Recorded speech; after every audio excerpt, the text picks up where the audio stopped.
보겠습니다. 개혁판이 그럼 어떻게 되느냐? 개혁판은 이제 좀 다양합니다. 다양한데 개혁판에 이제 늘 얘기했지만 루터파가 일종의 통일성을 가졌다고 이제 했던 것에 비해서 주로 이제 독일어권, 그 다음에 이제 루터라고 하는 아주 막강한 사람, 그 다음에 그가 만든 신앙 고백인 아우구스부르크 신앙 고백 하나로 이제 전반적으로 이제 이 신앙이 통일됐던 것에 비해서 개혁판은 신앙 고백이 굉장히 다양하고 지역도 다양하고 심지어는 언어도 다양하단 말이죠, 그죠? 그러다 보니까 신앙 고백도 무지하게 다양하게 나왔어요. 그래서 이 사람, 개혁판은 한편으로 굉장히 통일성이 큰 것처럼 보이지만 다양성이 내부 다양성도 굉장히 다양한 교파라고 할 수 있습니다. 그런 점에서 이제 개혁자들의 정치관도 지역별로 또는 이제 시간대별로 이제 다양하게 이제 분화가 된다고 할 수 있어요. 자, 그래서 이제 개혁파를 시작한 사람, 우리 쯔빙글리는 이제 뭐라고 얘기했느냐? 이제 쭈리히죠. 쭈리히, 스위스 쭈리히, 그다음에 독일어권 쭈리히의 전통에서 쯔빙글리는 뭐라고 얘기했는지 보겠습니다. 자, 근데 이것도 이제 아까 얘기했던 것처럼 루터는 군주제를 지지했어요. 왜 그랬느냐? 아까 얘기했던 바로 그 이유 때문이에요. 군주가 너무 잘했거든요. 자기를 너무 잘 도와줬거든요. 그죠? 그러니까 이제 이 제후가 당시 제후인데 선제후인데 작센 선제후, 이 선제후가 황제가 될 수 있다 그랬죠. 왜냐하면 7명의 그 선거권을 갖고 있는 제후인데 그 중에 그 선거권을 갖고 있는 그 제후 중에 한 명이 황제가 될 수도 있어요. 그러니까 이 사람이 황제가 될 수 있는 거죠. 그러니까 이제 루터는 철저하게 권력의 그 힘을 굉장히 긍정하는 사람이기 때문에 그래서 루터는 어떤 면에서는 군주제를 좀 더 강하게 지지했던 사람이라고 할 수 있고 이렇게 그 배경이 이제 그렇게 되는 거죠. 그래서 정치 신학으로 나타났어요. 근데 스위스는 좀 다릅니다. 스위스는 이제 왜 이렇게 다를 수밖에 없느냐? 스위스는 군주제가 아니었거든요. 당시 스위스는 황제나 왕이나 제후 등 권력자의 입김이 절대적이었던 군주제가 아닌 것이 이제 스위스였죠. 당시에 스위스는 물론 이제 신성로마족이라고 하는 유럽의 거대한 체계 하에 있었지만 내부적으로는 이제 자치가 허용이 됐던 그런 곳이거든요. 근데 이것이 이제 한국적 개념에서는 이제 이거 잘 이해가 안 되는데 우리가 예를 들면 한국에서 이제 대한민국이라는 나라가 있는데 부산이 갑자기 이제 그 안에 따로 총리가 있고 뭐 이렇게 하면 이상하잖아요. 이게 어떻게 말이 되는 개념을 생각하는데 우리는 그런 정치 개념이 없기 때문에 그런 거예요. 근데 유럽은 굉장히 흔한 체제죠. 지금도 있는 체제죠. 예를 들면 영국 같은 경우를 보세요. 영국은 의회가 지금 하나가 아니거든요. 영국 의회 2개 있어요. 하나는 어디 있습니까? 하나는 런던에 있죠. 그죠? 또 한 개 어디 있어요? 에디버러에 있죠. 스코틀랜드 의회가 있단 말이죠. 그 통치를 얘네들이 직접 해요. 스코틀랜드는 거의 준 독립국가입니다. 2개가 없어요. 하나는 뭐냐? 외교권이 없습니다. 그러니까 스코틀랜드 대사라는 것이 없단 말이죠. 영국 대사가 스코틀랜드 일까지 처리합니다. 그러니까 외국권까지 가지게 되면 이거는 진짜 독립국가가 되는 거죠. 그 다음 또 뭐가 없냐? 군사가 없습니다. 스코틀랜드가 자체로 군대를 보유할 수가 없어요. 이것까지 있으면 독립국가, 진짜 독립국가인 거죠. 그죠? 쌈박지까지 따로따로 하게 되는 거니까. 이 2가지가 없습니다. 그러니까 외교권과 군사권이 없어요. 이건 무슨 얘기냐? 영국이라는 나라 안에 있는데 이 2가지만 제외하고는 모든 것이 자치란 말이죠. 실제로 영국은 교육제도도 다릅니다. 스코틀랜드와 잉글랜드가 달라. 예를 들면 제가 이제 스코틀랜드에 있었는데 잉글랜드는 대학이 학교마다 다르긴 한데 대학이 3년제입니다. 그러니까 옥스퍼드 캠브리지가 3년제예요. 그리고 1년 더 하면 석사학위를 줘요. 4년 만에 석사까지 받아요. 그리고 이제 5년 동안 이제 박사학위를 하면 25살에 박사가 되는 거죠. 그때부터 이제 하면 40살쯤 되면 어마어마한 학자가 되는 겁니다. 무모를 파는 데는. 그러니까 영국에는 사실 뭐 40만 되면 맥클라스가 나올 수 있다니까요. 우리는 아니잖아요. 우리는 40이 돼야 시작을 할까 말까인데 45살이 돼야 시작될까 말까인데 그러니까 뭐 경쟁 자체는 안 되는 거죠. 안 그렇겠어요, 그죠? 스코틀랜드도 이제 그렇긴 한데 스코틀랜드는 4년 제도입니다. 대학이 4년제부터고 그 다음에 석사를 2년 정도를 하고 좀 더 늦게 돼요. 좀 더 길게 가요. 그 다음에 예를 들면 이제 의료제도도 이제 여러분들 NHS라고 영국의 이제 복지제도가 굉장히 중요하니까 의료 시스템이 있거든요. 근데 이 의료 시스템도 이제 그러니까 전 국민 무상 의료죠. 근데 이것도 잉글랜드랑 스코틀랜드랑 다릅니다. 각각 자치가 있어요. NHS는 잉글랜드고 NHS 스코틀랜드는 이 북쪽 거거든요. 스코틀랜드 거거든요. 그러니까 예를 들면 이제 잉글랜드에서는 거기 사는 사람, 거기서 이제 주소를 가지고 사는 모든 사람들이 다치면 모든 것을 다 무료로 치료를 받아요. 와, 한쪽이죠? 근데 관광객이 다치면 치료를 못 받습니다. 자기 돈 내고 치료를 받아야 돼요. 그래서 잉글랜드에서 다치면, 여러분 절대 이제 명심하고, 여러분 영국 여행 갈 때 런던에 다치면 안 됩니다. 옥스퍼드 절대 다치면 안 돼요. 그냥 약을 갖고 가가지고 어떻게든 버텨내고 한국 와서 치료를 받아야 됩니다. 스코틀랜드로 가시면, 에든버러 가시면 그때부터 마음 놓고 다치셔도 돼요. 왜냐하면 앰뷸런스 치료 다 공짜거든요. 스코틀랜드가 갖고 있는 독립된 자치제도 때문에 그런 거죠. 근데 이게 어떻게 가능하느냐? 유럽은 그게 2000년 내내 이어져온 전통이었단 말이죠. 그러니까 스코틀랜드가 갖고 있는 지금도 이 제도가 이게 아주 자연스러운 제도예요. 유럽에서는. 그러니까 이 당시에 신성로마 제국 시대에 신성로마 제국이라는 큰 바운더리 안에 있으면서 여기 있는 이 각각의 도시국가들이 자기 자치를 하는 것이 가능했던 때라는 얘기가 되는 거죠. 그러니까 이제 그러다 보니까 사람들은 굉장히 자연스럽게 자기네들을 한편의 일종의 독립국가로서 생각을 하고 당시 민족주의가 막 시작되고 있었던 시기였기 때문에 여기 내에서 자치적으로 종교개혁도 이제 할 수 있었다고 볼 수 있는 거죠. 그래서 이제 이 지역에서 이제 스위스 연방인데 스위스의 이제 여러 도시국가들이 연합한 것이죠. 스위스 연방에서 개별 도시국가 체제를 이제 유지하면서 이제 있었던 지역이었기 때문에 그렇기 때문에 쯔빙글리의 시대에 이 스위스는 왕이 없는 시스템이죠. 통치를 누가 하냐? 의회가 하는 거거든요. 국회가 한단 말이죠. 그러니까 시의회, 줄이 시의회. 그러니까 시의회에 있는 사람들은 왕이 아니죠, 그죠? 누가 그러면 이 의원 역할을 하느냐? 누구예요? 신분적으로 봤을 때 누구예요? 귀족들이죠. 그러니까 이 사람들이 추진하는 정치 제도는 일종의 이제 민주주의인데 그 중에서도 귀족 중심의 이제 민주주의입니다. 그러다 보니까 루터가 군주제를 따르는 것과는 다르게 쯔빙글리는 귀족제를 선호했습니다. 그러면서 뭐라고 했느냐? 군주제는 독재의 가능성이 있다는 거죠. 왕은 당연히 혼자 다스리는 거니까 당연히 독재 가능성이 있는 거죠. 더군다나 이제 절대 왕정이 되고 힘이 더 세지면 식스로도 못하고 이제 절대 고정을 해야 되는 거니까. 물론 이제 유럽은 동양처럼 그렇지 않아요. 동양은 항상 역사적으로 왕을 천자로 봤거든요. 그렇잖아요. 왕은 하늘에서 온 사람이에요. 그 중국에서는 천자로 있잖아요. 하늘의 아들. 뭐 옥황 상제 그 다음에 일본도 마찬가지죠. 천황이잖아요. 하늘에서 온 신이거든요. 그러니까 아주 무서운 절대 군주입니다. 유럽은 그만큼은 아니에요.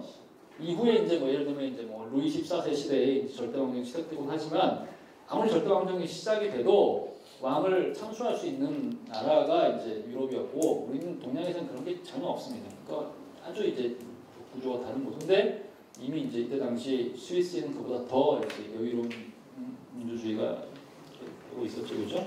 근데 이제 오늘날 우리가 경험하는 것처럼 철저하게 모든 백성들이 다 투표권을 가지고 자기의 뜻에 맞는 이제 그 정치인을 선출할 수 있는 그런 직접 민주주의는 원하지 않았어요. 왜 그러느냐? 이 당시 사고에서는 일종의 이제 지위나 신분은 고착된 거거든요. 굉장히 보수적인 시대니까 하나님께서 신께서 부여해 주신 질서이기 때문에 이것을 다 없애버릴 수가 없이 해결하가 아니니까 그러다 보니까 균형 잡힌 중간이 필요하다고 생각한 거죠. 그것이 뭐냐면 일종의 귀족제라고 생각한 거죠. 그래서 이제 귀족제를 더 원했고요. 그 다음에 이제 쯔빙글리가 이제 했던 이제 굉장히 중요한 얘기가 정당한 저항권 사상. 그러니까 저항권 사상, 우리가 지금 알고 있는 저항권, 국민이 왕에게 또는 통치자에게 저항할 수 있다는 사상을 개신교인으로서 처음 얘기한 사람은 쯔빙글리입니다. 쯔빙글리가 뭐라고 얘기했느냐? 기독교인은 왕이나 제후에게 충성을 맹세할 수 있지만, 그죠? 근데 왕이나 제후한테 충성을 맹세해야 되지만 기독교인에게 진짜 왕은 지상의 왕이 아니잖아요. 우리의 왕이신 예수 그리스도, 그죠? 그러다 보니까 그보다 더 궁극의 왕이신 하나님께 순종해야 되기 때문에 지상의 통치자가 그 위에 있는 왕이신 하나님의 말씀을 외면하고 신앙을, 그러니까 바른 신앙, 여기서는 양심의 자유, 아무거나 다 믿어도 되는 건 아니고 바른 기독교 신앙, 당시 이제 쯔빙글리 입장에서는 이제 개혁파 신앙을 얘기하는 거겠죠, 그죠?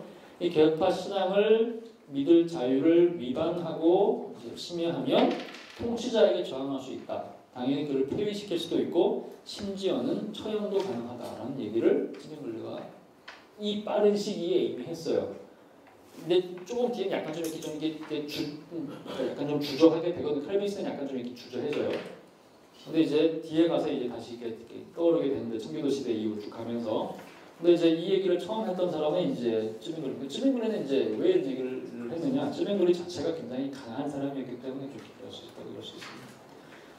근데 그 저항은 대체로 그럼에도 불구하고 이 저항은 그냥 무조건 폭력적인 어떤 혁명을 일으키기 이런 것들을 원하는 건 아니고 왜냐면 쯔빙글리도 그런 걸 싫어했으니까 그러니까 무질서를 싫어했던 얘기죠. 평화적인 수단 주로 이제 선거들을 통해서 실행하는 것이 가장 좋다. 심지어 선거를 통해서 폐회시키는 것도 가능하고 심지어 선거를 통해서 처형시키는 것도 가능하다. 의회의 어떤 그런 협력들을 통해서 그 다음에 쥐리히의 시의회는 귀족 대표들의 모임으로 그 다음에 의회가 쯔빙글리를 비롯해서 교회 목사들의 조언을 들으면 정치적 의사를 결정하는 권한을 보유했다고 할 수 있습니다. 그래서 이제 쯔빙글리가 굉장히 강력한 힘을 행사를 했다고 할 수 있겠죠. 이런 내용도 잘 했고 근데 쯔빙글리가 이제 죽어버리잖아요, 그죠? 31년 카펠 전투에서 이제 사망을 하게 되면서 어떤 면에서 정치 사상이라는 이 좀 강력하게 이제 저항하는 사상이 좀 약간 주춤하게 된 이유가 쯔빙글리가 죽었기 때문에 그래서 이제 이거 좀 바꿔야겠다고 할 수 있겠죠. 자, 그러면 이제 칼뱅 얘기를 하겠습니다. 자, 칼뱅은 이제 제네바 전통인데요. 자, 츠빙글리와의 차이를 좀 우리가 얘기를 해야 됩니다. 그러면 이제 칼뱅도 그러면 같은 개혁하니까 그러면 츠빙글리랑 거의 같은 얘기를 하지 않았을까라고 생각할 수 있겠죠. 근데 칼뱅은 그렇게까지 얘기를 못했어요. 앞으로 쭉 얘기하겠지만 이유는 뭐냐? 칼뱅은 난민이거든요. 칼뱅은 쥐리 사람이니까 쥐리 스위스 사람이 아니거든요. 이게 굉장히 중요한 포인트입니다. 그러니까 아까 얘기했던 것처럼 쥐리히에서 쯔빙글리가 승승장구할 수 있는 가장 큰 이유는 뭐냐? 이 사람이 스위스 사람이기 때문이로서 스위스 사람으로서 스위스의 종교를 이끌고 있는 것이 굉장히 이제 동의된 거죠. 모두에게 합의된 상황이었다고 할 수 있죠. 그다음에 쯔빙글리 자체가 굉장히 강한 사람이었고, 근데 제네바는 그렇지 않았어요. 제네바는 늘 이제 좀 갈등 구조가 있는데 큰 구조가 뭐냐면 시의회를 장악한 사람들은 정치하는 사람들은 누구냐면 이 사람들은 제네바 본토인들입니다. 제네바 귀족들. 근데 제네바에서 목사회를 구성하면서 그러니까 목사회라고 그러죠. 제네바 이제 컨시스토리 뭐 이런 거 이제 유지하고 하여튼 그 목사회가 있는데 그 목사회를 구성했던 사람들은 거의 다 난민들이 프랑스 계통의 난민들입니다. 불어를 쓰는 사람들이니까.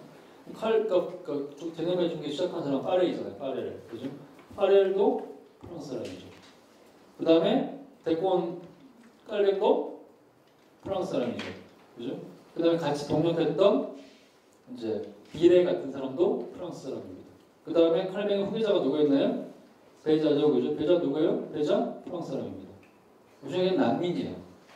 그러니까 난민이 갖고 있는 아무리 이제 잘 된다고 하더라도 난민이 갖고 있는 일종의 이제 한계들이 있을 수밖에 없거든요. 외국 사람이거든요. 외국 사람이 와가지고 자기 동네 사람도 아닌데 국적도 다른데 와가지고는 이래라 저래라 하는 거죠. 그러면서 정치에 개입하려고 그러고 교회에서 일어나는 이제 여러 가지 이제 문제들의 치리권을 자기네들이 가지려고 그러고 이제 이걸 왜 안 주려고 그러냐면 결국에는 이제 칼뱅을 비롯한 이 개혁자들이 프랑스 사람들인데 워낙에 완강하게 이제 교회 개혁을 추진하다 보니까 이미 기득권을 가지고 있는 이 제네바의 귀족들은 자기네들이 그 치리의 대상이 될 가능성을 생각을 해야 된단 말이죠. 그죠?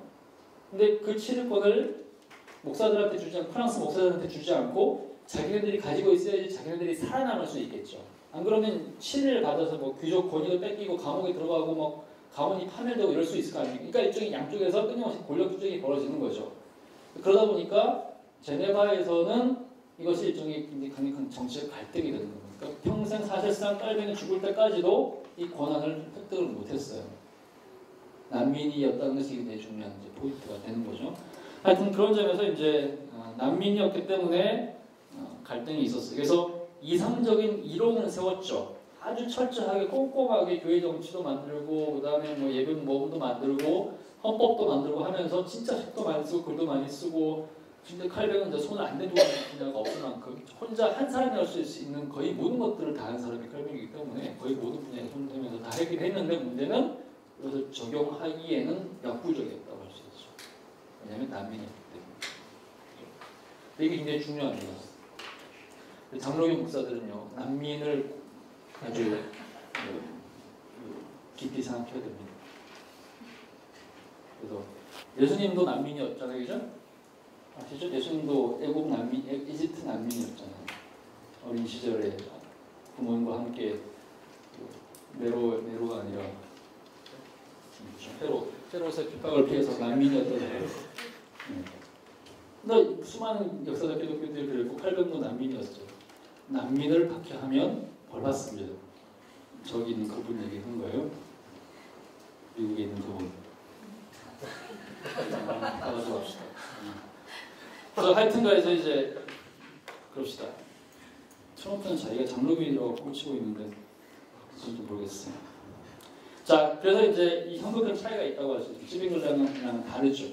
찌빙글랑은 달라요. 그래서 철권 신정 독재자 칼뱅, 이거는 이제 현실적으로는 이제 마치, 그러니까 이상적으로 칼뱅이 그렇게 하려고 했다고 얘기할 수도 있습니다. 왜냐하면 이제 아주 철저하게 이제 신앙의 원리에 따라서 사회까지도 개혁하려고 하는 구조를 갖고 있었기 때문에 이제 어떤 면에서 이제 그분이 믿었던 그 신앙의 가치관에 따라서 그렇게 하려고 하긴 했지만 그렇게 할 수가, 현실적으로는 그것이 이루어졌다고 얘기할 수가 없어요. 왜냐하면 이게 워낙에 이제 난민으로서의 그 갈등 관계 구조가 컸기 때문에.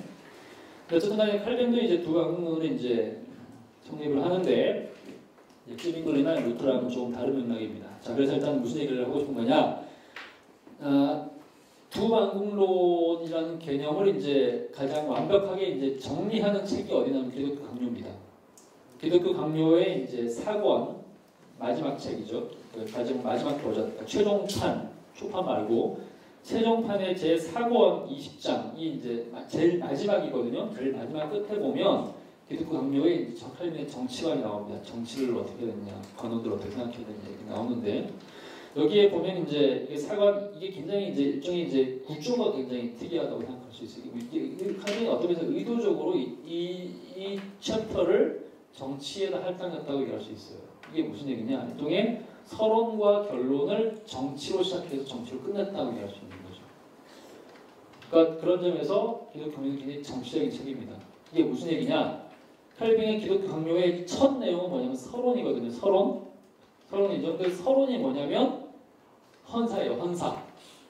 그러니까 프랑스와 왕에게 쓴 편지가 일종의 이제 헌사로서 이제 바치는 책으로서 썼던 편지가 이제 서론인데, 한마디로 무슨 얘기냐면 프랑스와 왕님, 당신은 지금 캐톨릭 신자인데 캐톨릭 신자인 프랑스와 왕에게 우리가 믿는 이 개신교라는 새로운 종교는, 당시 개신교라는 표현을 안 썼지만 어쨌든 이 새로운 종교는 완전히 새로운 종교가 아니라 성경을 제대로 해석하고 이제 원리를 제대로 밝힌 역사적인 종교입니다.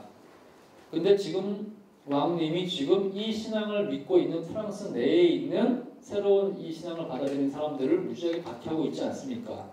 그러므로 이것을 쭉 읽어보시고 이 내용이 그렇게 사악한 것이 아니라는 사실을 잘 아셔서, 그래서 우리 동료들을 핍박하지 말아주십시오라고 하는 것이 헌사예요. 그죠? 한마디로 핵심이 그거거든요. 그럼 이게 뭐예요? 굉장히 정치적이죠. 그잖아요. 정치인한테 바친 책이란 말이죠. 그러니까 칼뱅은 정치가요, 정치가. 왜 정치가? 어쨌든 이게 시작이에요. 그러면서 이제 결국에는 이제 마지막에 하는 얘기가 뭐냐면, 이것이 이제 헌사로 받쳐졌기 때문에 결국에는 이제 이 왕을 의식하면서 마지막 내용도 썼다고 얘기할 수 있습니다. 그래서 굉장히 균형 잡히고 굉장히 이제 조율된 그런 종류의 내용을 밝혔다고 할 수 있습니다. 그러니까 기독교 이 새롭게 이제 믿는 이 신앙이 과격한 신앙이 아니고 나라를 전복시키려고 하는 것도 아니고 이단적인 내용을 얘기하는 것도 아니다. 잘못된 것들을 행습을 바로 잡아서 개혁하려고 하고 오히려 당신의 나라에 더 큰 도움이 되도록 하는 것이 이제 목적이다. 그러니까 프랑스 왕한테 쓰는, 그러니까 자기 고향을 항상 의식하고 있었던 거죠, 칼뱅은. 하여튼 그러면서 이제 쓴 거예요. 그렇기 때문에 굉장히 정치적인 내용을 썼는데, 그렇기 때문에 칼뱅이 이 프랑스 왕을 의식하고 쓴 내용이기 때문에 이 내용이 과격할 수는 없겠죠. 그렇죠? 굉장히 이제 균형 잡힌 어떤 이제 균형을 가지고 있는 거예요. 그래서 핵심 내용은 이겁니다. 통치자의 권한과 크게 두 가지로 나눌 수 있는 통치자의 권한이 뭐냐, 그 다음에 이제 백성의 권한이 뭐냐, 이것이 두 가지로 나눠서 얘기하고 있어요. 기본적으로 이제 루터의 유한국론과 이제 거의 같은 맥락으로 이제 가다가 이제 어느 부분에서 약간 달라진 부분이 있어요. 어떻게 어디서 어떻게 보는 거냐. 일단 통치자의 권한과 역으로 보면 하나님께서 두 개의 영역 중 두 개의 왕국을 동시에 자신의 도구로 사용하신다. 루터의 똑같죠, 그죠? 같은 얘기예요. 그 다음에 하나님께서 우리를 영적으로 훈련시키고 하나님을 경외하고 경건하게 만드는 수단은 교회고, 사람들이 반드시 상호 지켜야 할 시민으로서의 의무를 수행할 수 있도록 우리를 교육하고 훈련시키는 수단은 교회가 아니라 뭐라고요? 정부다. 이것도 루터가 한 얘기랑 비슷하죠? 이제 그러나 정부가 전적으로 세속의 일만을 주관하고 교회와 신앙의 문제에 관여해서는 안 된다고 주장하는 것은 아니다. 오히려 칼뱅의 정치 신학에서는 정부와 관원의 역할이 아주 적극적인데, 바람직한 정부는 예배를 보호하고 촉진하며 경건한 교리와 교회의 지위를 보장하며 신자와 시민이 정의롭고 평안한 행동을 하는 참된 인간이 되도록 도와줘야 한다. 이것도 루터가 한 얘기랑 비슷하죠? 좀 더 정교하게 이제 표현하는 거죠. 그 다음에 국가의 권위가 하나의 소명으로서 하나님 앞에서 거룩하고 정당할 뿐만 아니라 사람이 받을 수 있는 모든 소명 중에서 가장 신성하고 존귀한 소명이다. 이것은 칼뱅이 한마디로 한 단계 더 나가는 거죠. 무슨 얘기냐? 정치인이 되는 것이 굉장히 중요한 소명이라는 얘기죠. 그러니까 이 땅에서 그러니까 신자로서 이제 그 말씀을 전하는 사람이 되는 것 이런 걸 제외한다면 이 땅에 있는 모든 사람들이 할 수 있는 모든 부르심, 소명, 이제 개신교에서는 소명을 단지 성직이 되는 것만 얘기하는 게 아니라 그랬잖아요. 세상에서 뭔가 일을 하도록 부름받는 모든 것이 소명인데, 소명이라는 단어는 영어로 call이죠. calling, 부르심이라는 얘기죠. 그 부르심을 하나님께서 허락하셨는데 그 모든 부르심 가운데 가장 탁월한 소명이, 가장 위에 있는 소명이 뭐냐? 정치인이 되는 거라고 얘기해요. 공무원이 되는 거. 그러니까 여러분 공무원 시험 준비하시고 막 이렇게 노량진에서 하는 게 하나님께서 가장 그중이 보시는 거라는 거예요. 노량진에 가서 설교하면 성공할까요? 공무원이 되는 게 최고랍니다. 최고의 소명이라고 얘기했어요. 물론 이제 그냥 공무원이 아니라 정치하는 모든 행위를 얘기하는 거예요. 자, 근데 두 계명, 10계명의 두 돌판을 얘기하는 겁니다. 그래서 이제 이것을 이제 이 규정을 이제 찾았는데 그것이 성경적 근거가 10계명이라는 거죠. 기본적으로 이제 정부가 해야 될 역할이 두 가지가 있다고 얘기를 합니다. 10계명의 두 돌판 역할인 거죠. 1계명부터 4계명까지에 있는 그러니까 하나님을 사랑하라 이거죠, 그죠? 하나님을 예배를 잘하고 오직 하나님만을 섬기라. 그러니까 복음을 보호하는 역할, 이것이 첫 번째 역할이고요. 두 번째 역할은 이제 5계명부터 10계명까지입니다. 사람을 사랑하라 얘기죠, 그죠? 이웃을 사랑하라. 악과 악인을 제어하고 선한 사람에게 상을 내리고 정의와 공의를 실현하고 가난한 사람들을 돌아보고, 그 다음에 공공의 질서와 평화를 유지하는 일을 해야 되는데 이것은 무력도 가능하다 얘기가 되는 겁니다. 이것도 이제 기본적으로 루터의 얘기랑 비슷한데, 그죠? 그걸 좀 더 정교하게 다듬은 거예요. 자, 그렇다면 이제 바람직한 정치 체계는 뭐냐? 칼빈도 이제 개혁파 라인에 있고 쯔빙글리와 같이 스위스에 있었기 때문에 군주제를 아주 적극적으로 지지하지는 않습니다. 그죠? 공화정적인 이제 가치를 얘기를 하는데, 근데 이제 조금 더 이제 쯔빙글리보다 조금 더 이제 개혁성을 갖고 있었기 때문에 이렇게 얘기하죠. 민주 정치에 근접한 귀족 정치 또는 이제 귀족 정치와 민주 정치로 혼합한 체계 이렇게 얘기해요. 그러니까 쯔빙글리는 귀족제만 얘기했죠. 민주제도 거부하고 군주제도 거부했어요. 근데 쯔빙글리가 아니라 칼뱅은 이제 이 귀족주의에다가 민주정치 쪽으로 조금 더 이동을 합니다. 중간에 이렇게 간 거죠. 그래서 말하자면 이제 오늘날로 시민이면 일종의 간접민주주의, 오늘날 우리가 지금 시행하고 있는 공화주의 있죠. 완전 직접 민주주의 말고 무정부주의 이런 거 말고 지금은 이제 프랑스 혁명 이후에 시행된 일종의 이제 공화정, 프랑스 혁명까지는 원하지 않았겠지만 어쨌든 공화정 정치를 이상적으로 봤다고 할 수 있습니다. 자, 이것이 이제 정치인들의 이제 의무와 권한이라고 하면, 그러면 이제 피통치자는 어떻게 되느냐, 백성들은 어떻게 되느냐. 자, 여기서 이제 칼뱅의 좀 보수적인 면모가 이제 드러난다고 얘기할 수 있습니다. 어떻게 얘기할 수 있느냐. 하나님께서 통치자에게 권한을 위임하셨기 때문에 백성이 해야 될 1차적인 의무는 뭐냐? 복종이라는 거죠. 정치 권력에 복종하라. 근데 문제는 이제 의문을 할 수 있겠죠? 칼뱅 스스로가 이렇게 묻고 있어요. 자기가 질문하고 자기가 답하는 거예요. 이렇게 얘기합니다. 불의하고 악하고 부패하고 전횡을 휘두르는 통치자라면 어떻게 되느냐? 쯔빙글은 아까 뭐라고 그랬어요? 이렇게 되면 뒤집어 엎자 이렇게 얘기했죠? 투표를 하자 아니면 죽일 수도 있다. 물론 투표 쪽으로 이제 기울었지만 칼뱅은 뭐라고 얘기하면 한 번 더 그래도 복종을 하자 이렇게. 이유는 뭐냐? 하나님이 세우셨으니까. 그리고 이런 경우에 하나님께서 왜 그런 사악한 통치자를 우리한테 허락하시느냐? 백성들의 사악함을 벌하기 위해서. 그러니까 백성들 일종의 시험이라고 생각하면 일종의 그 테스트, 그죠? 불시험 같은 거라고 생각할 수 있어요. 그러니까 이제 견디고 인내하는 것을 굉장히 이제 강조하는 내용이에요. 그래서 여기까지 읽고 로마서 13장을 강단에서 설교하면 어떻게 되죠? 아, 칼뱅은 무조건 복종하라고 그랬어요. 통치자가 악하고 죽일 놈이고 사악한 놈이라고 해도 복종하라고 그랬어요. 라고 1980년대에 굉장히 많이 설교를 했습니다. 여기까지가 이제 칼뱅이. 근데 칼뱅이 여기까지만 얘기하진 않아요. 근데 이제 여기까지만 가지고 이제 얘기를 하면 거기까지 하고 딱 끝나버리는 경우가 많죠. 칼뱅 추가로 더 얘기를 하고 여기 말고 이제 이후에 이제 칼뱅과 칼뱅주의가 어떻게 이제 변하는지를 사람들을 좀 봐야 되기 때문에 이렇게 해서 설교를 하면 이제 중간에 이제 딱 끝나버리는 거죠. 그건 아니거든요. 그 다음 얘기를 합니다. 그러면 백성의 사악함을 벌하기 위해서라고 얘기하죠. 근데 여기까지 끝나지 않고 하나님이 추가로 얘기를 합니다. 그럼에도 불구하고 백성이 경우에 따라서 저항을 할 수 있는 때가 있다고 얘기한단 말이죠. 그러면서 이제 얘기하는데 그럼에도 불구하고 혁명 같은 것들은 별로 이렇게 바람직하지 않다 이렇게 얘기를 해요. 그럼 어떻게 되느냐? 악한 통치자를 벌하고 제어하는 1차 권한은 하나님의 뜻이다. 그러니까 하나님께서 세우셨으니까 어쨌든 간 하나님께서 처리를 하실 것이다. 라는 것을 일단 믿음으로 받아들이라고 얘기합니다. 그 다음에 이어서 뭐라고 얘기하느냐? 그럼에도 불구하고 백성들이 저항할 수 있는 두 가지 경우가 있다. 라고 얘기해요. 두 가지 수단이 있다. 합법적인데 하나는 뭐냐? 가능하면 니네 스스로 이제 혁명 같은 것을 일으키지 말고 중간에 있는 그 관원들을 통해서 일종의 이제 일종의 간원 형태 또는 이제 그런 거 있잖아요. 상소 뭐 이런 거 중간에 그러니까 예를 들면 왕 밑에 뭐 이렇게 많이 있을 거 아니에요. 장관들이라든지 아니면 지방 장관의 시장 이런 분들 있을 거 아니에요, 그죠? 그런 사람들을 통해서 일종의 간원 형태로 부탁의 형태로 상소 이런 거의 형태로 이야기를 이제 하라고 얘기를 하고요. 그 다음에 이제 칼뱅의 그 스스로의 입으로 유일하게 저항할 수 있는 이제 경우를 얘기하는데 그게 뭐냐면 이겁니다. 지상의 통치자의 뜻이 선상의 통치자의 뜻을 거스르는 경우. 그러니까 이제 이계명보다 더 중요한 것이 뭐냐면 이계명이 아니라 이제 두 번째 돌판보다 더 중요한 것이 첫 번째 돌판이죠. 예배의 자유. 참된 신앙을 방해하는 사람이면 종쳐라 이렇게 얘기를 하는 거죠. 바른 교리와 예배 신앙을 핍박하거나 반대하는 경우에는 이제 저항이 가능하다. 4장 20장 24권 20장 32절 이게 마지막이에요. 끝났어요. 여기까지.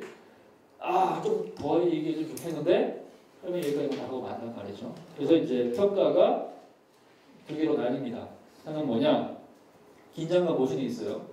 아까 얘기했던 것처럼 중간까지만 딱 봤던 사람들 그래도 복종해라 이렇게 한단 말이죠. 이야 엄청난 지독한 보수주의자네. 수구 꼴통이네. 그래가지고 이제 칼뱅 그런 식으로 활용하는 사람들이 있어요. 근데 칼뱅이 그 다음에 한 얘기들이 있잖아요. 저항 얘기를 일종의 이제 아주 강력한 형태로 얘기해서 아니고 생각에 이제 시작처럼 얘기를 한단 말이죠. 그리고 이제 이것은 이제 좀 더 길게 가서 칼뱅 이후에 칼뱅주의자들이 한 얘기까지 다 종합해서 봤을 때 칼뱅이 일종의 이제 혁명의 주창자라고 얘기하는 사람도 있죠. 그래서 결정적인 것은 뭐냐? 칼뱅이 이제 이렇게까지 갔다고 얘기하기 좀 힘들죠.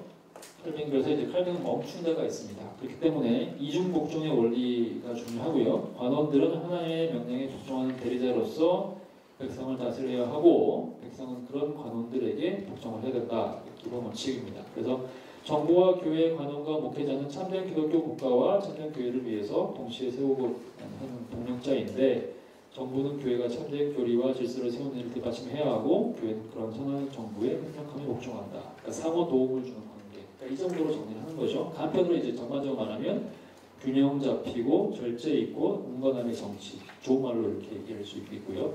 또 어떤 사람 입장에서는 이제 여기까지 얘기 안 하니 정치적인 뜻. 정치적이라는 표현이 갖고 있는 두 가지 의미가 있잖아요. 중의적 의미가 있잖아요. 아, 저 인물은 굉장히 정치적이네 이렇게 얘기할 때 쓰는 표현 있잖아요. 거기까지 밖에 얘기하네요.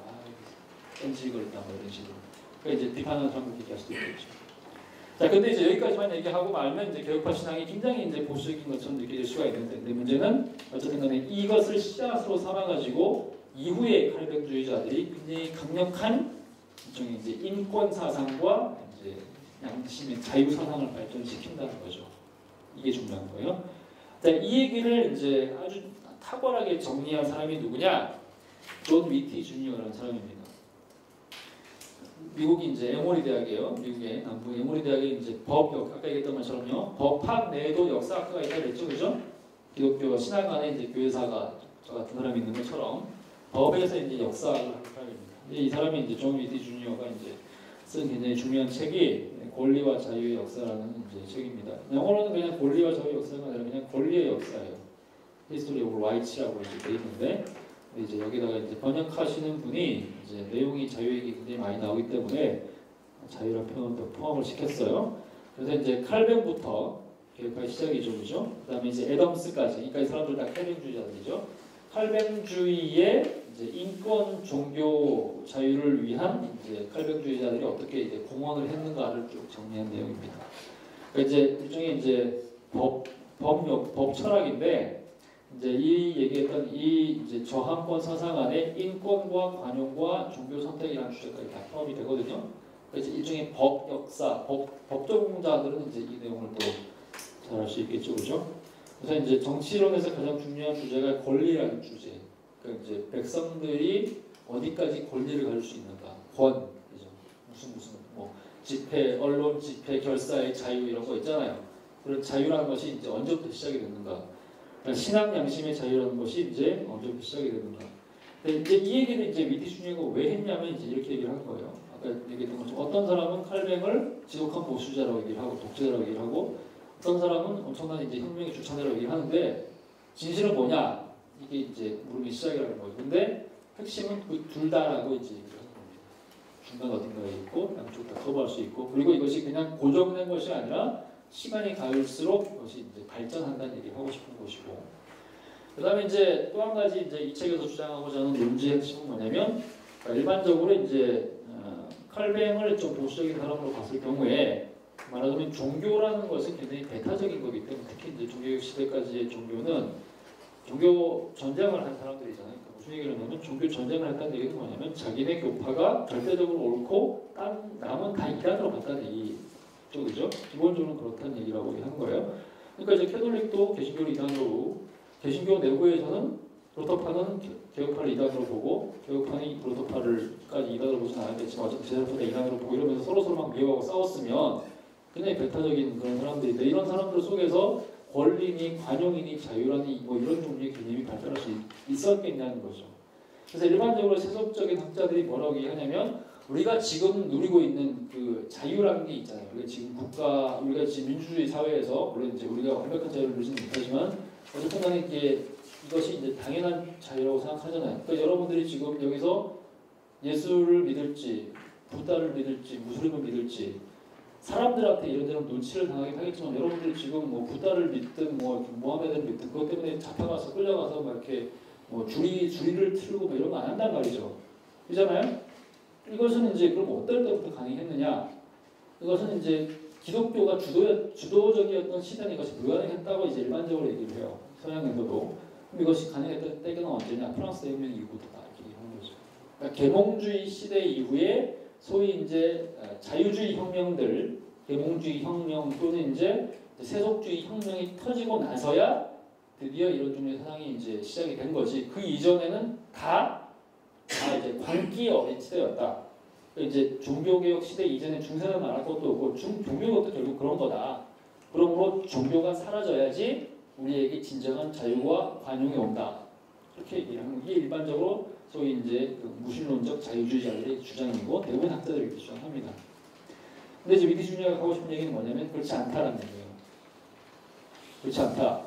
무슨 얘기냐? 비록 종교성을 가지고 일종의 제한된 요소들이 분명히 있긴 하겠지만, 어느 정도 이렇게 제한된 요소들이 있긴 하겠지만, 이 사상의 시조는 오히려 종교개혁자들이다. 또 칼뱅주의자들이다. 이 얘기를 하는 겁니다. 근데 이 책을 만약에 제가 썼으면 우리만 좋아했을 거예요. 우리끼리만. 무슨 얘기냐면 우리 밖에 있는 사람, 기독교 교회 밖에 있는 사람, 신학교 밖에 있는 사람은 또 헛소리하고 안 되는 거죠. 알겠죠? 지네끼리 잘해봐라. 신천지 같은 놈들아. 이렇게 얘기했죠. 그죠? 근데 이 얘기를 한 사람이 신학자가 아니란 말이죠. 이게 중요하죠. 서양에서는 이런 게 가능하기 때문에 그나마 이제 사상이 유통될 수가 있는. 그러니까 이 얘기가 먹혀들 수 있는 판단은 뭐냐? 이 사람이 일반대 교수라는 얘기죠. 더군다나 신학 교수가 아니라 법 교수고, 그죠? 그 다음에 이 사람이 출판사가 뭐 이렇게 한국어로 치면 복이 있는 사람이니 생물교육 플러스 이런 데서 나온 게 아니거든요. 이 대학 출판사에서 나온 거거든요. 옥스퍼드 대학 출판사 이런 데, 서울대 출판사 이런 데서 나온 거죠. 한국어로 치면. 그러니까 이제 외부적으로도 유통이 될 수 있는 창구가 있는 거죠. 그래서 설득력이 있다는 얘기를 하는 거예요. 이제 우리 편에서 이제 편파적으로 쓰려고 한 게 아니기 때문에. 물론 이제 비판이 전혀 없지는 않습니다. 근데 이제 이 사람이 이제 처음부터 그런 것이 있었다고 얘기하는 것은 아니고 발전됐다고 얘기를 합니다. 단계별로. 그래서 이제 칼뱅 이후에 이 저항권 사상 또는 인권 관용 종교적인 선택의 자유란 서적을 발전시키는데 큰 기여를 한 5사람이 있다. 대원으로 베자, 칼뱅이 이제 후계자죠. 제네바에서. 그 다음에 독일 출신으로 네덜란드에서 활동한 요하네스 알투리우스라는 이제 법철학자가 있습니다. 그 다음에 이제 알투리우스는 우리가 거의 다 모르는데 밀턴 알죠? 잉글랜드에서 이제 신라권이라고 하는 이제 책을 쓴. 그 다음에 신라권이 제일 유명하지만 일종의 이제 소설처럼 이제 더 유명한 것이 그보다 덜 유명하지만 이제 어떤 면에서는 이제 이 주제와 관련해가지고는 더 이제 중요한 것이 아레오파기탄가 인권 선언에 대한 일종의 이제 책 하나 쓴 게 있습니다. 아래오 보시겠는지 잘 모르겠다. 전주의 우석대라고 있습니다. 우석대 교수 중에 역사 교수 중에 페이스북 친구들 박 누구죠?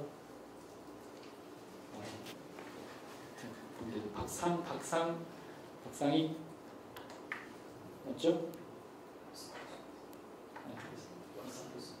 누구요? 하여튼 이제 밀턴에 대해서 존 밀턴 평전을 한국에 쓰신 분이 있습니다. 박상희 맞죠? 박상희 교수님. 예. 그분이 이제 이 밀턴의 사상을 이제 연구하신 분입니다. 일반 대학에 계신 분인데 이분이 이제 밀턴의 전기도 쓰셨고 그다음에 밀턴의 이제 아레오파기탄가 하여튼 이제 그 인권 선언에 대한 이제 대신 책이 있는데 이 책을 분석하신 이제 글도 하나 쓰시고 하셨어요. 이제 그걸 이제 보시면 좋을 것 같아요. 자, 그 다음에 이제 영국을 넘어가가지고 영국 사람들이 이제 북미로 건너가가지고 오늘날의 미국을 만들었던 사람들, 뉴잉글랜드 청교도 중에 이제 일부, 그 다음에 이제 미국 독립사상가이자 2대 대통령인 존 애덤스 같은 사람들이 이제 이런 종류의 사상을 발전시키는데 단계별로 교육합니다. 자, 그러면 이제 배자는 뭐라고 얘기했느냐? 배자가 칼뱅의 후계자임에도 불구하고 칼뱅보다 이 저항권 사상을 좀 더 명료하게 또는 이제 분명하게 말한 계기가 있습니다. 계기가 뭐냐? 칼뱅은 1564년에 죽거든요. 1564년에 죽었기 때문에 늘 프랑스에 대해서 고민을 하고 그 다음에 그 아까 얘기했던 것처럼 그 기독교 강요를 프랑스 왕한테 바쳐가면서까지 우리 그 프랑스 개신교회들 박해하지 말아달라, 위그노 박해하지 말아달라 얘기하지만, 근데 살아있는 동안에 이제 이것이 잘 안 된다는 말이죠. 그러다 죽었어요.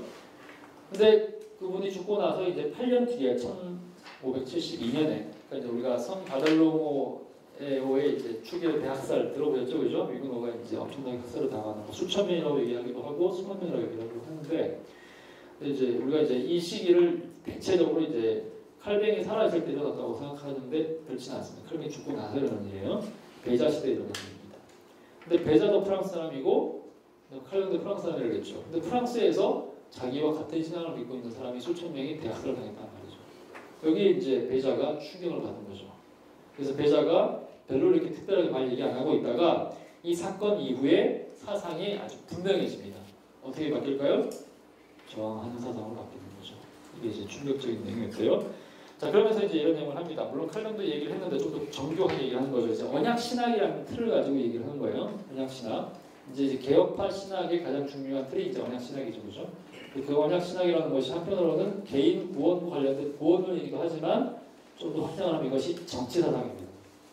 정치 사회 사상이에요. 스코틀랜드가 이제 대표적으로 될 수 있는데, 그래서 통치자와 백성과의 관계는 일종의 이제 언약 관계입니다. 마치 이스라엘 구약에서 나온 얘기죠. 하나님께서 그 사도 사무엘하 7장에 보면 솔로몬이 다윗이 하나님 앞에 자기 백성을 바치고 하나님께서 이제 이 백성을 자기의 백성으로 이제 수용을 하시는 과정이 나오죠. 이것이 언약을 맺는 과정이거든요. 다윗 언약이죠. 이것이 이제 확장돼서 지금까지 온 겁니다. 넘어와서 바로 이게 하느냐, 통치자 백성 관계 일종의 이제 언약 관계인데, 재판관이신 하나님 앞에서 이제 인간이 하나님과 언약을 맺는 것처럼 백성과 통치자가 일종의 언약 관계를 맺는, 계약을 맺는, 약속을 하는 거, 서로 약속을 하는 거예요. 근데 그러니까 약속을 했기 때문에 둘 다 일종의 이제 계약서를 설명을 한 거기 때문에 왕은 백성들을 신실하게 통치하겠다, 정의롭게 통치하겠다 약속했지 않느냐 이거죠. 백성들도 그렇게 통치하시는 그 왕 앞에 우리가 충성하겠습니다, 복종하겠습니다 라고 계약서를 썼단 말이죠. 근데 둘 중에 하나가 계약을 어겨요. 예를 들면 이제 왕이 통치를 제대로 안 하고 박해했다, 또는 이제 백성이 왕한테 제대로 안 했다. 근데 왕은 대체적으로 백성이 제대로 안 했다라고 죽이는 수단이 있잖아요. 무기와 칼과 군대, 그죠? 그것은 굉장히 쉽죠. 근데 왕이 그걸 제대로 안 지키게 되면 백성도 그러면 왕이 그렇게 하는 것처럼 할 수 있는 권한이 있어야 되겠죠. 왜? 이것이 계약이니까. 계약서를 쓴 거잖아요, 그죠? 그럼 왕이 말 안 듣는 백성한테 칼을 쓸 수 있는 것처럼 똑같이 백성도 말 안 듣고 우리들이 제대로 통치 안 하고 있는 이제 부실한 왕한테 우리도 저항할 수 있다. 이게 배자의 저항권 사상인 거죠. 근데 이것을 이제 이 얘기를 하게 된 가장 중요한 계기가 바벨론 대축제 이런 거죠. 참된 신앙을 가지고 있는 위근호를 죽였으니까 이것을 하나님께서도 용납하지 않을 것이다 라는 이제 이 얘기를 한 거죠. 그러면서 이제 고백하게 나갑니다. 심지어 처벌할 수 있고 혁명을 통해서 왕을 사형시킬 수 있다. 이 얘기를 이제 했습니다. 칼뱅이 얘기를 한 거 아니었죠? 찌빙글리는 했는데 찌빙글리는 이제 죽었죠. 찌빙글리가 이 얘기를 했는지를 아마 배자가 몰랐을 가능성이 있어요. 어쨌든 배자가 이제 이것을 발전시킵니다. 그 다음에 이제 17세기로 이제 넘어가서 이제 16세기까지였고요. 여기까지는 17세기로 넘어가서 배자가 1605년이 죽으면서 이제 소위 17세기가 시작이 돼요. 17세기에는 이제 개혁파 신학이 굉장히 정교해지는 시기입니다. 소위 이제 개혁파 스콜라주의 시대니까 교리적으로도 굉장히 정교해지지만 우리가 일반적으로 개혁파 스콜라주의 하면 이제 교리적으로 정교해져가지고 예를 들면 구원론과 뭐 예정론 이런 것들이 엄청나게 이제 정교해지는 시기라고만 생각하기 쉬운데 그것만은 아닙니다. 정치 사상이나 사회 사상까지도 굉장히 정교해지는 시기. 좀더 크다는 얘기예요. 근데 이때 당시에 이제 네덜란드에서 이제 일어나는 사상입니다. 당시 이제 네덜란드는 이제 이것을 왜 굉장히 정치적이라고 할 수 있는데 배자처럼 당시에 이 네덜란드는 독립국가가 아니었어요. 저는 얘기했었죠, 그죠? 그래서 독립국가가 아니다 보니까 자기네들을 압제하는 사람들은 누구냐? 스페인이거든요. 스페인 식민지였으니까 스페인은 아주 철저하게 캐톨릭이었죠. 그래서 이제 캐톨릭을 유지를 하면서 종교재판소 만들어가지고 캐톨릭 신앙에 충실하지 않는 사람들을 잡아다가 죽이고 있단 말이죠. 근데 이건 이거 무슨 행위예요?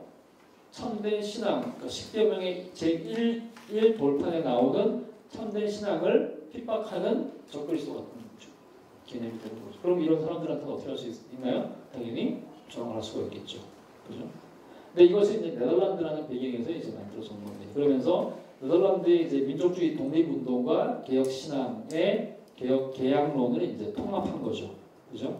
그래서 당시에 이제 알투지우스가 이 오라네 빌럼, 그러니까 오렌지봉 윌리엄이 독립전쟁을 했을 때, 그리고 그 이후에 네덜란드 공화국이 세워졌을 때, 공화국이 세워지면 이제 헌법이 있을 거 아닙니까? 법이 세워지겠죠. 그죠? 이 헌법들을 다 기한한 사람이 누구냐면 알투지우스입니다.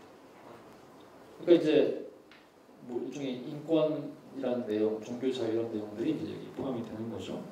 근데 이제 이 사람이 했던 게 이제 개혁파이자 이제 사회 개혁론인데 이것도 이제 배자와 비슷하지만 한 단계 더 나아가서 이런 얘기를 합니다. 앞에까지 얘기는 이제 제가 쓰지 않은 내용은 이제 배자랑 같고요. 그 다음에 이제 한 단계 이제 써놓은 내용은 이제 그보다 더 나아간 내용을 써놓은 거예요. 이 사람이 썼던 게 이제 사회 개혁론인데 대중주권이라는 얘기를 합니다. 각 사람이 하나님의 형상으로 창조되었기 때문에 각 사람이 가진 인민주권, 모든 사람들이 하나님의 주권을 가지고 있다는 얘기죠. 그 이전까지는 뭐라고 얘기냐면 주권은 하나님과 왕만이 가지고 있는 거죠. 나라가 누구 거냐? 왕에게 있단 말이죠. 통치자에게. 근데 뭐라고 얘기합니까? 인민에게 주권이 있다. 이것은 지금 우리가 갖고 있는 사상이죠. 그죠? 국가의 주권이 누구한테 있어요? 국민주권 시대잖아요. 그죠? 그 국민주권이 누구한테 있다? 사람에게 있다. 인민에게 있다. 각 사람에게 있다. 라는 얘기를 한 사람이 누구냐? 알트주이스거든요. 이것은 무슨 얘기냐? 계몽주의 이전에 얘기했단 말이죠. 이미. 누가 했느냐? 네오플라토니스트가 했다는 얘기죠. 그러면서 하나님의 주권이 반영인데 각각 하나님의 주권의 거울과도 같은 인민주권을 가진 시민이 양심의 자유와 신앙의 자유를 가지는 것은 하나님의 주권의 절대성만큼이나 절대적인 권리다. 절대적이라고 얘기해요.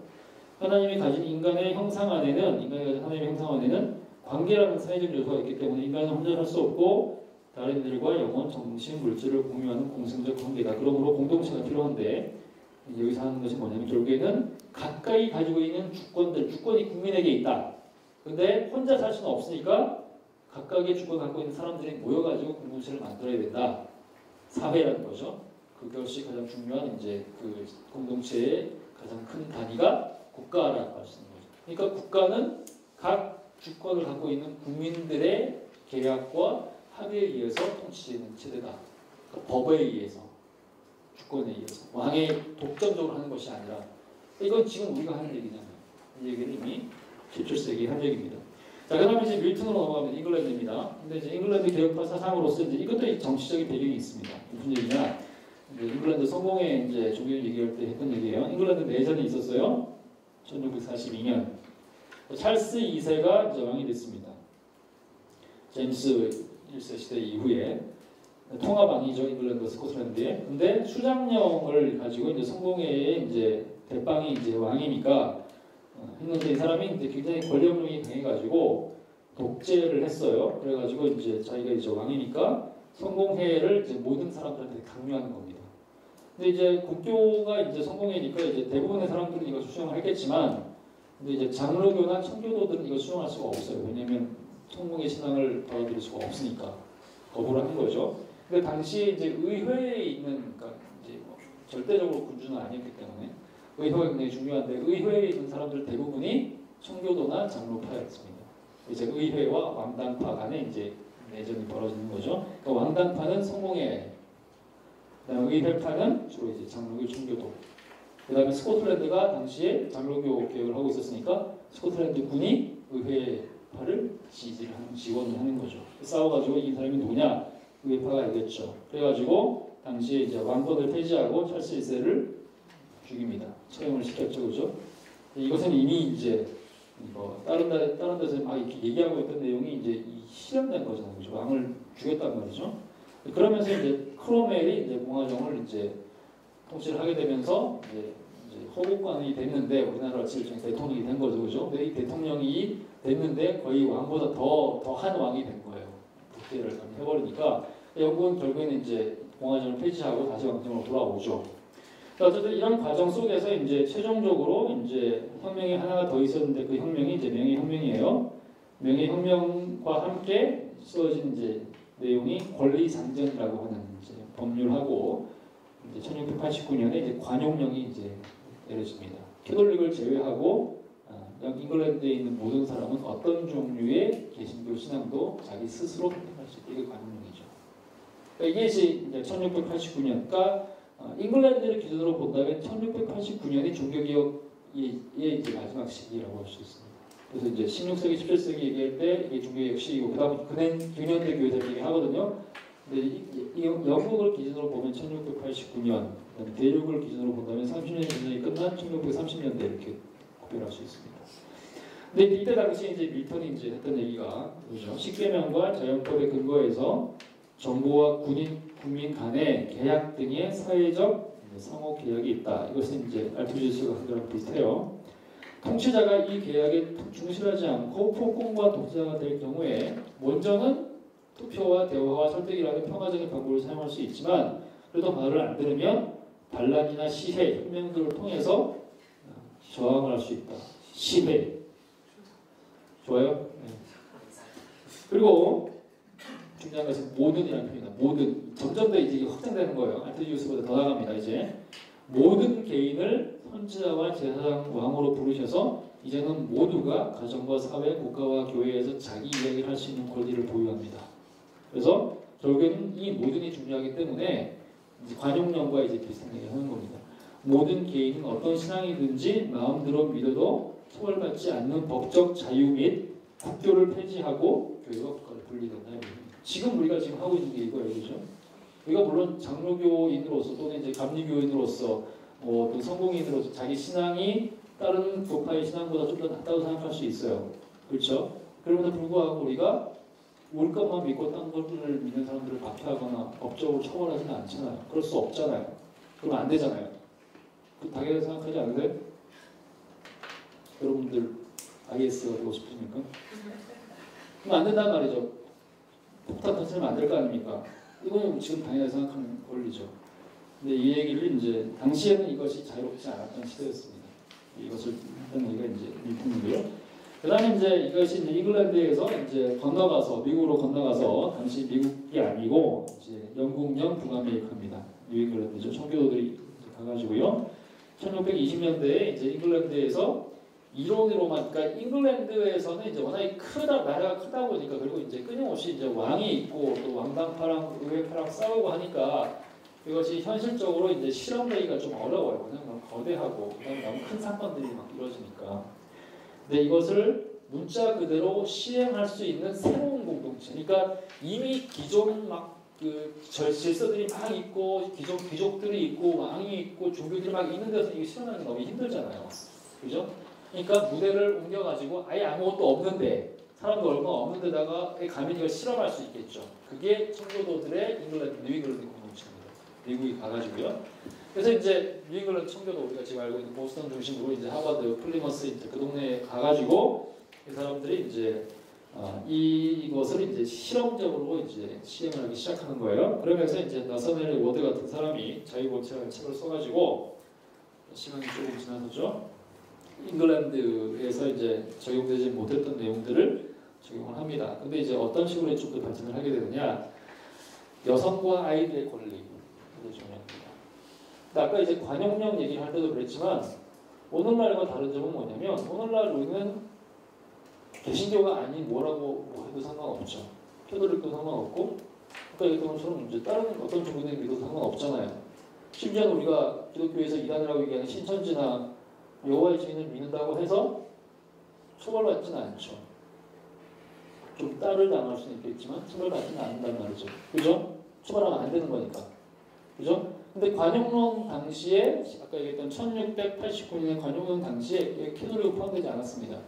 개신교 내부에서만 자유로웠어요. 그러니까 청교도도 되고 장로교도 되는 거예요. 성공회도 되고. 근데 캐톨릭은 안 됐어요. 물론 다른 종교 당연히 안 되겠죠. 그리고 투표권, 인민주권 이런 걸 얘기할 때도 그 인민주권 각각의 사람이 갖고 있는 주권이라는 것이 남자들한테만 해당되는 거죠. 성인 남자들. 왜? 어린아이는 아직 이제 사람이 아니었거든요. 그리고 여성도 사람이 아니었죠. 덜 사람인 거죠. 이들 당시까지 기능하더라고요. 실제로 그렇기 때문에 이 얘기가 이때부터 나오긴 하지만 예를 들면 이제 투표권을 여자들한테 준 것도 영국 같은 나라도 민주주의 최고라고 하더라도 19세기 후반 20세기에 와서 이제 참정권 운동 이런 것들을 하면서 한 거거든요. 그 투표권 안 줬다는 얘기는 뭐냐? 똑같은 인간으로 보지 않았다는 얘기가 되는 거죠. 같은 권리를 갖고 있는 사람이 아니란 말이죠. 어쨌든 간에 이제 그 존재의 열등이든 기능의 열등이든 어쨌든 간에 열등하게 본 거죠. 그죠? 근데 이제 이때 당시에 16세기 이때 당시에 미국에서 처음으로 물론 이제 투표권 주고 이런 건 아니지만 여성과 아이들도 자기 얘기를 할 수 있는 권리를 처음 얘기를 했습니다. 이것이 이제 17세기라는 얘기예요.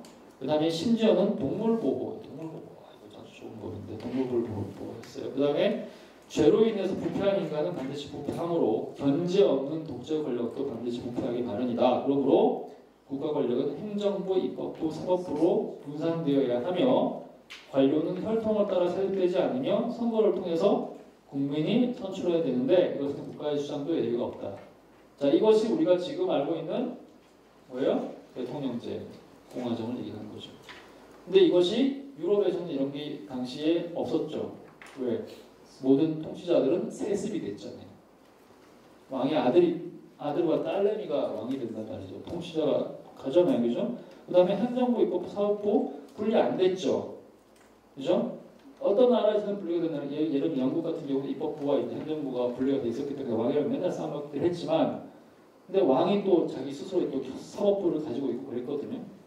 다른 나라들은, 남쪽에 있는 나라들은 아예 이런 것도 없었고, 근데 우리가 지금 알고 있는 정치의 가장 중요한 원리인, 그러니까 국회와 이제 정부와 그다음에 이제 법원의 분리, 상권 분리, 이 개념이 이후에 프랑스 대혁명 이후에만 등장하는 것처럼 느껴지는데 아니라는 얘기죠. 이미 얘기를 했다는 얘기예요. 미국에서는 이 얘기를 했고, 그래서 관원들의 권리와 의무는 언제나 성문화된 법에 의해서 시행되어야 된다. 성문화, 그러니까 성문법이 이제 미국이 시작이 돼. 미국과 좀 다르죠. 들어보셨죠? 불문법, 성문법 이런 것처럼 성문법이 있고, 그 다음에 이것을 만약에 거부하면 백성들이 혁명을 일으킬 수 있다. 그리고 관원을 살해할 수 있다. 이렇게 죽이는 거 되게 좋아해요. 하여튼 굉장히 많이 죽여요. 죽인다고 할 수 있습니다. 그 다음에 이제 연결돼서 미국입니다. 이것은 이제 미국이 혁명을 하기 이전 얘기고, 존 애덤스는 이제 누구냐? 당시에 이 뉴잉글랜드 청교도들의 후손이에요. 그래서 한 100년 정도 이제 지난 이후에, 150년 정도 지난 이후에 이제 이 매사추세츠, 뉴잉글랜드 매사추세츠에서 정착했던 이제 선조들의 이제 후손입니다. 이 사람이 매사추세츠의 주 의원이었거든요. 독립하기 전인데.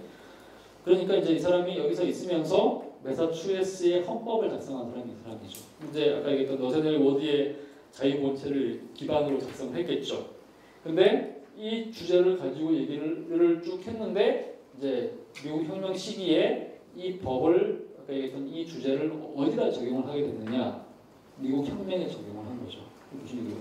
당시에 미국에 있는 이 식민지 사람들이 평화롭게 살고 참된 신앙을 지키고, 그 다음에 이제 우리의 그 생존권을 위해서 무역의 권리와 이렇게 살고 있는데, 저 멀리 우리 본국에 있는 영국 왕이 우리를 괴롭힌단 말이죠. 세금을 무지하게 많이 물리고, 같은 백성인데 영국에 있는 백성을 잘 살게 하기 위해서 우리한테 세금 무지하게 이제 넣어가지고 우리를 괴롭힌다. 그리고 여기서 이제 미국 혁명에서 이제 종교적으로 굉장히 중요한 이슈들이 발생합니다. 쟤네들은 성공이 아니냐? 성공회는 왕이 대빵 아니냐? 왕이 대빵인 그런 종교가 어떻게 참된 종교가 될 수 있느냐? 여기서 이 사람들은 청교도잖아요, 그죠? 청교도이기 때문에 청교도가 갖고 있는 정치 사상은 뭐냐면 민주주의거든요. 민주정의죠, 그죠? 주교제에 반대하는. 그러니까 주교제는 보수적이고 굉장히 권위적인 지배란 말이죠, 그죠? 거기에 대해서 저항하면서 일종의 이제 신앙적인 이유로, 정치적인 이유로 두 가지로 이제 운동을 일으키게 되는데, 전에 이제 한번 얘기한 적이 있죠. 이 운동을, 이 미국 혁명이 일어났을 때 왕을 지지하고 성공회를 지지한 사람들은 밑에 남아있지 않았다고 얘기했죠. 어디로 갔습니까? 북쪽으로 갔단 말이죠. 그래서 캐나다가 됐죠. 남쪽에 있는 사람들은 혁명을 지지한 사람들, 그죠? 소위 이제 애국자들, 그 사람들이 이제 미국을 형성한 사람들입니다. 그 사람들은 이제 신앙적 배경이 대체로 성공회보다는 청교도나 장로교 배경인 사람들이 많죠. 그거 왜 그랬느냐? 성공회보는 보수적인 정치 체계를 갖고 있는 그룹하고, 장로교하고 청교도는 민주주의를 기본적으로 교회 정치를 갖고 있기 때문에. 그러니까 교회의 정치제도, 교회론과 정치제도, 그 다음에 그 혁명 관계 이런 것들이 하나씩 아기가 맞아 들어간다는 얘기죠. 그래서 이제 이 운동을 하면서 이제 이 독립운동을 이끈 사람이 이제 가장 이제 유명한 사람이 우리가 알고 있는 워싱턴, 조지 워싱턴 장군이고, 그래서 그 사람이 이제 가장 큰 역할을 했기 때문에 그 사람이 일대 대통령이 됐죠. 그 다음에 이 대통령이 있었을 때 이제 그의 브레인 역할을 했던 헌법학자이자 탁월한 학자였던 이 존 애덤스가 당시 부통령이었습니다. 그리고 이제 조지 워싱턴이 죽자마자 그 다음에 이어서 제2의 대통령이 된 사람이 누구냐면 존 애덤스인 거죠. 보스턴에 있었던 사람. 그래서 이제 이 사람이 이제 토마스 제퍼슨과 함께 이제 독립선언서를 작성한 사람이죠. 그러니까 워싱턴이 아니라 토마스 제퍼슨과 함께 이 사람이 작성을 했어요. 그러니까 진짜 말하면 브레인인 거죠. 그다음에 아까 얘기했던 것처럼 초대 부통령, 이래 대통령을 했고, 그 다음에 이제 매사추세츠 헌법을 작성을 했을 때 뭐라고 했냐면 이렇게 있습니다. 각 종교의 자유는 뭐냐? 부정할 수도 없고 양도할 수도 없고 파기할 수도 없는 신성한 것이다. 이것이 미국 헌법에도 적용이 되는데요. 우리 전원서에도 무슨 얘기냐면 그렇기 때문에 이제 이후에 미국은 국교를 정하지 않았잖아요. 영국은 잉글랜드는 국교가 성공했고 스코틀랜드는 이제 정록인데 당시에 미국에 와 있던 사람들은 자기 종교의 자유를 찾아서 이제 그 신앙을 지키기 위해서 온 사람들인데 특정 종교를 국교로 정하게 되면 결국에는 차별이 발생할 수밖에 없죠. 그 종교를 믿는 사람들이 우대되고 종교가 아닌 다른 걸 믿는 사람들, 예를 들면 장로교가 국교다. 그러면 성공회를 믿는 사람이나 성교를 믿는 사람들은 차별 대우를 받거나 공직에 진출할 수 없다거나 아니면 세금을 더 내야 된다고 이런 일이 당할 수 있단 말이죠. 그것은 평등하지가 않다는 얘기죠. 신앙 양심의 자유가 위반되는 거고. 그러므로 미국에서는 절대적으로 어떤 종류의 종교도 국교로 정할 수 없다. 이것이 이제 미국 법인 거죠. 네? 그래서 이제 물론 미국이 이제 종교적 기원, 기독교적 기원을 가지고 있지만 미국은 또 철저히 굉장히 세속적인 기원을 가진 나라입니다. 한편으로는 왜냐하면 특정 종교를 국교로 정하지 않은 유일한 첫 번째 서양 국가이기 때문에 그렇죠? 전 세계에 있는 모든 나라들 가운데서 가장 미국 전 세계에 있는 모든 서양 국가들 가운데서 가장 종교적인 그 기독교적인 나라로 보이는 게 오히려 미국이죠. 그죠? 그런데 사실은 기원으로 봤을 때는 전 세계에서 가장 세속적인 나라가 미국입니다. 덜 종교적인 나라. 왜냐하면 유일하게 국교가 없는 나라이기 때문에. 국교를 정하지 않은 최초의 나라가 미국이기 때문에. 그죠? 그래서 미국에서 일어나고 있는 이 모든 일들, 지금 현재 일어나는 이 모든 일들, 투표와 관련된 모든 일들, 이런 것들은 이 시대의 배경과 이때부터 이제 기원이 있어요. 왜 그렇게까지 어떤 사람들은 철저하게 미국을 다시 기독교화 되게 하겠다고 이러면서 이런 저기 이제 선전을 해대는지 그게 지금 내용상 그런 관계 없이 어쨌든 그런 종류의 이제 프로포간다를 그러죠. 선전들을 끊임없이 해낸 이유가 뭐냐면 미국은 기독교적 기억을 가지고 있다. 청교도들이 그랬다. 이렇게 얘기를 하는 거고 그걸 반대하는 사람들은 뭐라고 얘기하냐면 미국은 한 번도 기독교 국가였던 적이 없다. 왜? 헌법에 의하면. 이렇게 하는 거죠. 그러니까 이 두 가지 견해가 끊임없이 싸우는 거죠. 우리가 얼마큼 관용을 허용해야 되느냐. 이때 당시의 법에 의하면 누구에게도 국교를 강요할 수 없고 심지어 그것은 기독교도 마찬가지다. 그러므로 우리에게 무엇을 믿을지 무슨 행동을 하든지 우리를 규제하지 말라. 이것이 자유주의자들의 생각인 거죠. 그런데 미국은 법과는 관계없이 그 정신에서 처음으로 이제 선교도들이 시작한다라고 그러므로 우리는 철저하게 기독교적인 국가이고 미국이 영광스러웠던 때는 가장 이제 기독교적이었을 때다 이러면서 이것들이 이제 거기에 적용하는 정치인들이 있는 거죠. 근데 이 두 가지가 끊임없이 지금 싸우고 있는 거예요. 미국은 지난 200년 동안 대단히 이걸 가지고 싸워왔어요. 앞으로도 싸울 거예요. 그래서 이제 미국의 정치 지형과 이런 태도들을 이해하기 위해서는 결국은 이때로 돌아가야 됩니다. 이것을 이해하지 못하면 미국을 이해할 수 있는 방법이 없어요. 그래서 이제 미국이 한 거죠. 자, 핵심은 이제 여기까지 쭉 이제 지금 얘기를 했는데요. 이제 기본적인 내용은 뭐냐면 아까 이렇게 존 위티 주니어가 했던 핵심과 이제 도구로서 얘기를 한다면 어쨌든 종교교육이 굉장히 정치적인 사건이었다.